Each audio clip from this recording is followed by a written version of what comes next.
Instagramdan pul topish.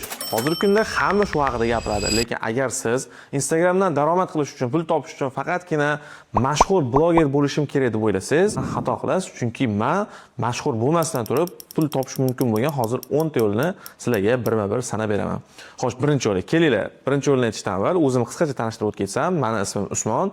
Instagramda Tojir Usmon taxallusi ostida faoliyat olib boraman va daromadim blogerlikdan emas, aynan mana shu aytib o'tgan 10 ta yo'nalishim bo'yicha o'zim 5 yildan beri Instagramdan daromad qilib kelaman. Bu sizga foydali bo'ladi, chunki hayotimdan olgan tajribalarimdan kelib chiqib, bu ma'lumotlarni sizlarga beryapman. Bismillah, bo'lmasa boshladik. Birinchi yo'li bu stories makerlik. Stories makerlik kasbi o'zi nima desalaring, mobilografiya bilan stories makerlikni aralashtirmaylar. Stories maker alohida bitta kasb. Ya'ni u biron bir mashhur insonni yoki biron bir kasb mutaxassisini umumiy maqsadlarini, kunlik hayotini Instagramda to'g'ri ketma-ketlikda yoritib boruvchi inson. Buni bilish uchun nima qilish kerak? Ya'ni qanaqa bilimlarga ega bo'lgan odam buni biladi. Oddiy yaxshi yozishni bilsangiz va psixologiyadan ozgina xabaringiz bo'lsa bo'ldi. Ya'ni psixologiya qanaqa? U mutaxassis siz yoritib berayotgan Instagram sahifasi egasini bir oylik, o'rtacha aytyapman, bir oylik planini sizga aytsa va kundalik hayotini tashlasa, siz uni to'g'ri qo'yib borishingiz kerak. Aynan so'zma-so'z aytmaydi, bitta kelishib olasiz va o'sha bo'yicha siz yoritib borasiz. Aynan mana shu yo'nalish bo'yicha menga bu sohaga kirganimda 1 yil o'tib $250 bitta mutaxassislik taklif qilishgan, lekin men o'sha payt olmagandim, chunki undan ko'proq pul topaman. Ikkinchi yo'li bu mobilograf bo'lib. Bu ham pashta Instagram bilan bog'liq. Qanaqa pul topadi desalaring, mobilograflar sizlar Instagrami bor biron bir do'kon yoki biron bir SMM komandaga kirib turib, o'zlarining xizmatlarini ko'rsatish orqali sizlar Instagramga mos tushadigan Reels formatdagi videolarni tayyorlab berish orqali Instagramdan daromad qilishlaring mumkin. Bu sohaning asosiy qismi, ya'ni mobilografiyaning asosiy bog'liqlik joyi hozirgi kunda aynan Instagram bilan bog'liq bo'lgani uchun men qo'shdim. Uchinchi yo'li bu content makerlik. Content maker nima degani desalaring, sizlar ko'rib turgan mana shu postni ssenariysini ham aynan content maker yozgan. Bizda o'zim yozganman. Agar biron bir loyihalar, biron bir joylarda siz ko'rib turgan videolarda deyarli 70%ni hozirgi kunda content makerlar yozadi. Ya'ni uni ssenariysi, videoni boshida qanaqa gap gapiriladi, o'rtasida qanaqa gap gapiriladi, mana shu ssenariyni yozadi. Buning uchun nima qilish kerak? Buning uchun kreativ fikrlay olish va Instagram algoritmlarini to'g'ri tushunish kerak. Kuzatib borsangiz, bu haqida yana ma'lumot beraman. Xo'p, 4-yo'li bu direct managerlik. Direct managerlik hozir juda aktual emas. Ko'pchilik kompaniyalarda xodimlar o'zi yozishadi.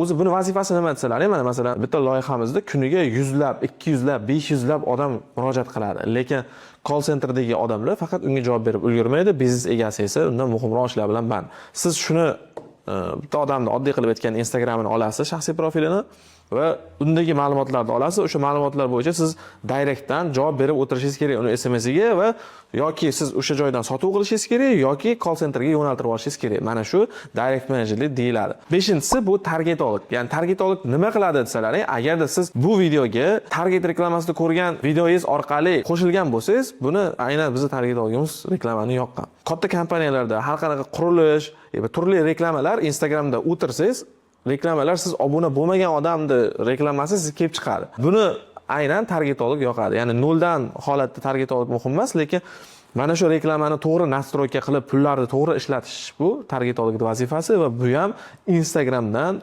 katta yaxshi pul topishga olib keladigan yo'nalishlardan biri. 6-yo'li bu, agar siz mana shu aytib o'tgan 5 ta yo'nalishimni ba'ziviy bilsangiz, content makerlik, mobilografiya, targeting, mana shu 5 ta narsani bilsangiz, siz o'zingiz biron bir kompaniyaga borib, u kompaniyada o'tirib xizmat ko'rsatishingiz mumkin. Ya'ni bitta o'zingiz hammasini qilishingiz ham mumkin. Boshida biz bitta o'zimiz qilganmiz va birinchi oylik kelishuvim $400 dan bo'lgan. Buni yo'li bor, lekin juda ham qiyin. Bu holat boshlang'ich etapdagilar uchun mos keladigan holatlar edi, targetologlikdan mustasno. 7-yo'li bu kurs sotish. O'zingiz kursingiz emas albatta, chunki siz sohaga yangi kirgan bo'lasiz. Biron bir mutaxassislarni kurslarini ular progress qilib kurslarni sotishadi va mana shu jarayonda siz ularda mana tepadagi narsalarni bildiringiz orqasidan uni kursi bo'ladi. Ya'ni bitta mahsulot bu ham. Siz uni kursini Instagramda uni mutaxassisligini yoritasiz, u odamni, misol uchun rus tili ustozini, rus tili bilimlarini va uni tajribalarini to'g'ri yoritib, obunachilarga ko'rsatasiz va ular tabiiyki qiziqsa, sizdan kurs sotib olishadi, sizni mutaxassisdan kurs sotib olishadi va mana shu joyda siz daromad qilasiz. 8-yo'li bu mana shu narsalarni yana bilgan insonlarni bitta joyga jamlab, siz agentlik ochasiz. Ya'ni sizning komandangizda targetolog, mobilograf, content makerlar va hokazolar bo'ladi va siz kuchli jamoa yig'siz, katta kompaniyalarga outsourcing qilib o'zingiz xizmatingizni sotishingiz mumkin. Hozirgi kunga kelib bizni kompaniya 2x marketing agentligimiz ham aynan mana shu yo'l orqali daromad qilib kelamiz va tepada aytib o'tgan yo'nalishlarim deyarli hammasidan 90%dan o'zimni hayotimda bosib o'tganman. Ya'ni o'zim content maker bo'lganman, stories makerlik qilganman, mobilografiyani bosib o'tganman, SMM menejerlik qilganman va mana agentligimizga asos soldim men.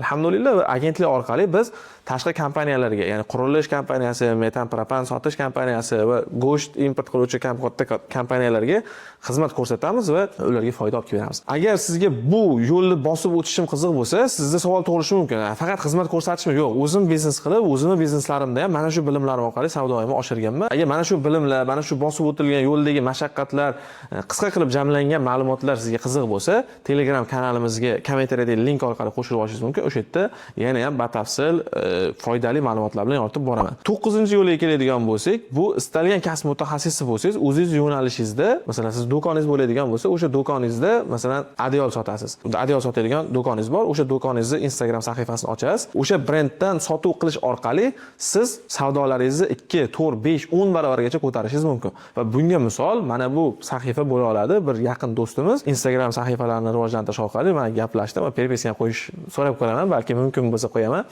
Savdolarini 2x dan 10x gacha ko'tarishgan va aynan hozirgi kundagi deyarli 80-90% klientlari Instagramdan keladi. Oldin ular oddiy bozorda o'tiruvchi odam bo'lganlar. Endi oddiy bo'lmagan bo'lsa, bozordagi odam bo'lgan va hozirgi kunda kelib Instagram orqali onlayn sotish imkoniyatlariga ega insonlar. 10-yo'liga kelsak, hamma mana shu bilimlarni bilib turgan insonlarni bitta joyga yig'ib, ya'ni agentlik o'zini yo'liga, ya'ni hamma mana bitta kompaniyaga kirasiz va siz u kompaniyada hamma mana shu mobilogger, content makerlarni, savdo nimalarini yig'asizda, sotuv bo'limi tashkil qilasiz. Yana qo'shimcha, bu ham alohida bilim.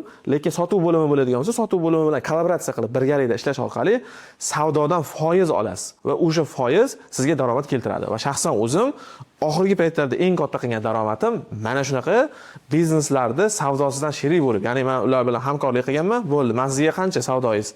Aytaylik 10 million so'm. Bo'ldi, men siz savdoyingizni 200 million so'mga chiqarib beraman. O'shanda menga qancha berasiz? Bo'ldi, agar 100 million bo'lsa mana shuncha sizga pul beraman.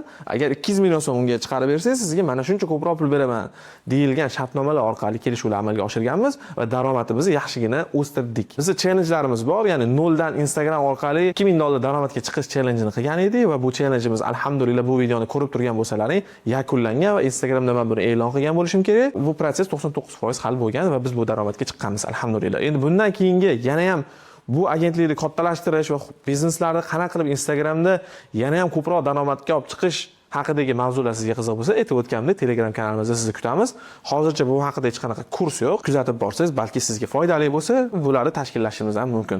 Sog' bo'ling, salomat bo'ling, rivojlanishdan to'xtamang.